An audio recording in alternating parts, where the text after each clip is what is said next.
Hi guys, my name is Modi and you are welcome to Modi Speaks. So if you guys are wondering why I keep my attention focused on this particular issue, well, it is because these guys are more serious than you think, okay? These guys are not playing.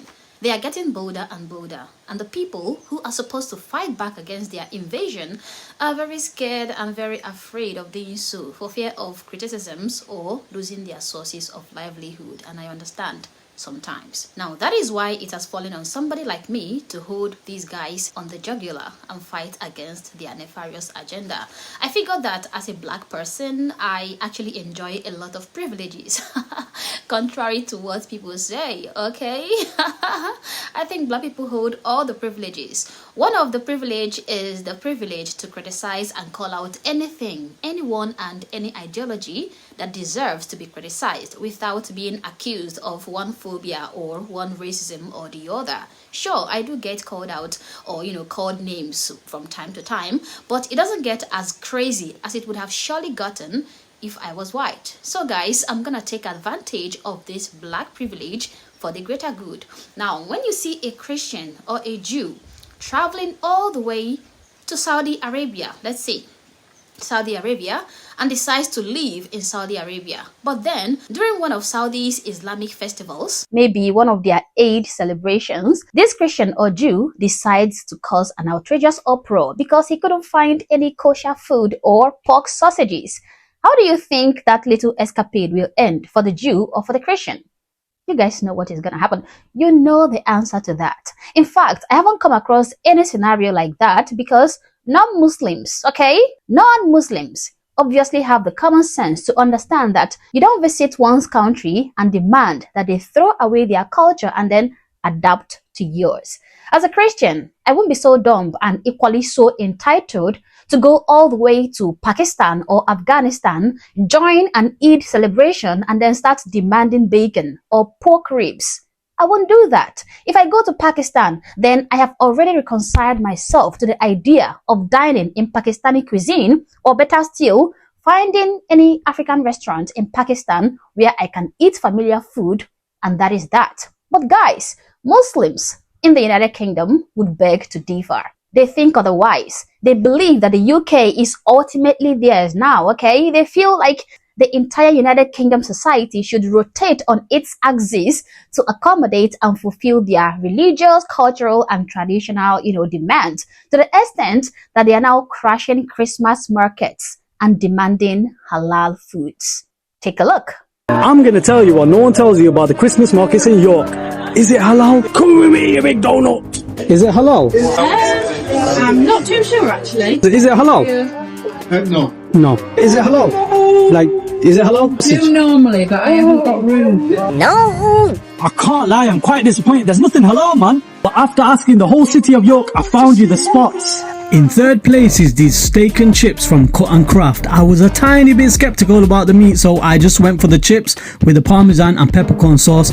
And you know what? They did the job nicely. In second place has to be Crumbles. The apple and cinnamon crumble with custard was absolutely amazing. The custard was creamy, fresh and hot. But the thing that stood out for me the most after the flavour was their customer service. Absolutely top notch. In first place has to be Northern Brownies. As soon as I took my first bite, I was mesmerised. These might just be some of the best brownies I've ever had in my life. If you want to find more hidden gems that cater to everyone, don't forget to follow me, you big donut. First of all, what does a Christmas market have to do with halal? It is a Christmas market, not a Ramadan mask market, okay? It is very ironic that the same Muslims who claim that they don't celebrate Christmas, who even prohibit wishing Christians happy Christmas, yet they are going out of their way to visit Christmas markets and demanding Islamic products. They want to have their Islamic products in their Islamic spaces and also have it in Christian spaces. Guys, if that is not invasion tactics 101, then I don't know what is. Why must the Christians of the United Kingdom, in their Christian country and in their Christian communities and spaces, be forced or compelled to introduce non-Christian practices like halal foods in their spaces? Why? These Muslim invaders pretend like halal products are banned in the UK, okay? When in fact, it is not. It is not. The United Kingdom have been brainwashed, okay, into allowing and accommodating gruesome halal practices. In fact, every corner in every UK street has one or two halal shops where you can buy halal products to your heart's content. These Muslims know it. They are aware of that. Yet, they are not content. They want their Islamic rituals to permeate every nook and cranny of Western society, including exclusively Christian spaces. That is why they raise money, buy off churches, and then convert these churches into mosques in the UK and other parts of the Western world. They are not just content with conquering Western societies, they are also invested in conquering their religious spaces. That is how serious these guys are.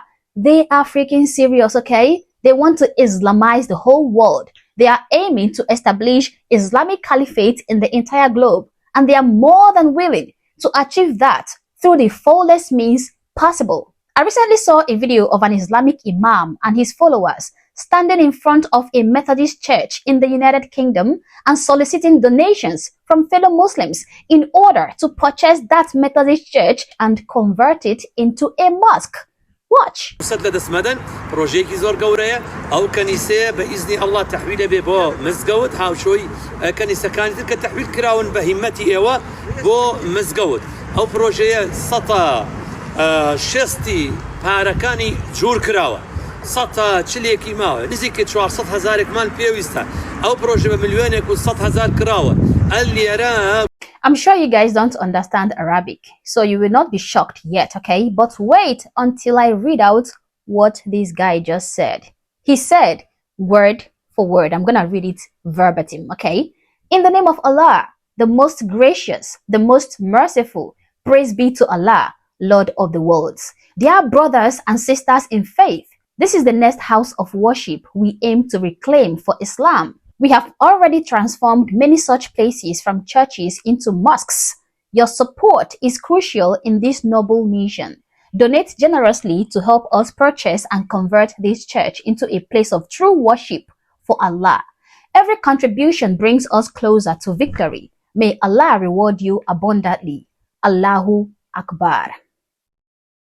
Yeah, I translated that video using different online translators and every one of them gave me the same translation. You can translate it yourself to just clear up any doubts. But guys, I never miss. I always verify everything I tell you guys. So these guys are actively trying to send your culture into oblivion. They are trying to destroy your churches and then erect mosques in its place. They are gaslighting your Christian community into accepting Muslim practices, and they are succeeding. It is working. They are getting their way and you are letting them conquer you from within without even firing a single shot. And come to think of it, guys, halal, the so-called permissible way of preparing food, is nothing but a ritual steeped in cruelty and complete disregard for the sufferings of the animals. For meat to be halal, it must come from allowed animals, okay, like sheep, goats, cows, and chickens, not pigs. Yeah, because of course, pork is considered haram, that is forbidden. Now, the main thing that makes it halal is the method by which the animal was killed, guys. And I'm gonna give you the gory details because yes, it is high time we expose this nonsense. Now, you get an animal and it must be healthy and alive at the time of killing, okay? Then you position this animal in a way that faces Mecca. I don't know how they find the position that faces Mecca. In case you don't know, Mecca is their holy city in Saudi Arabia. Now, a Muslim slaughterman recites Bismillah Allahu Akbar, which means in the name of Allah. Allah is the greatest, right before a cut. Then with a razor-sharp knife, they slice the throat in one swift motion, severing the windpipe, esophagus, and major blood vessels like the jugular veins and the carotid arteries, okay? Now, the blood is allowed to drain completely while the animal bleeds out because Islam prohibits consuming blood. You know, you just make a sharp cut, just like that, on its throat, okay? Not enough to kill it outrightly, but enough to make it go through extreme agonizing torture before it bleeds to death. No pre-slaughter stunning is traditionally allowed, as it might kill the animal before the ritual cut, or it might render the animal impure. And there, after making the animal see its own death with its own eyes, you have your magnificent halal meat right before your eyes. Guys, this method is not some quick, painless end. It is prolonged agony for the creature. Without stunning, which is standard in Western abattoirs to render animals unconscious and insensitive to pain, but with halal, the beast is fully aware as its throat is slashed. Imagine the horror. A cow or a sheep, eyes wide, struggling as the blood gushes out, its heart pumping furiously to keep it alive for minutes. Studies show that animals can remain conscious for up to 2 minutes, okay? Feeling every second of the pain, the choking on their own blood, the dizziness from blood loss. That is so inhumane. Animal welfare experts from groups like the RSPCA in the UK or the PETA worldwide have slammed this as cruel and outdated. In the EU and the UK, laws mandate stunning for all slaughter to minimize suffering, but they make religious exemptions for halal, allowing this barbarism to continue. Denmark and even Sweden tried banning halal slaughter, but Muslim communities cried discrimination and Islamophobia. Meanwhile, videos from halal slaughterhouses have leaked out multiple times, showing animals thrashing in pools of blood, lowing in panic, sometimes botched cuts, leading to even longer torment. It is not humane. It is torture sanctified by religion. And it is not just about the animals, guys. It is also the economic side of it. Halal certification bodies charges fees for their stamps, okay? Creating a multi-billion-dollar industry that funnels money to Islamic organizations, even those with ties to radical groups. In the UK, estimates say up to 25% of meat is halal, often unlabeled. So unsuspecting consumers even eat it without choice, okay? You have schools, hospitals, airlines, even McDonald's in some areas switch to halal to accommodate everybody, forcing everyone into the system. The government just stands by and watches. They do nothing, okay? They do nothing because they just want to avoid being accused of Islamophobia. Is this what the heroes fought for in your country? Is this it? Did the heroes of the Western world give their lives for their country just to have their children hand it over to their enemies? If the people of the United Kingdom let halal take over markets, okay, like the Christmas market, then what is going to be next? Sharia zones? Gender segregated spaces? We have seen it in no-go areas across Europe. I have seen it.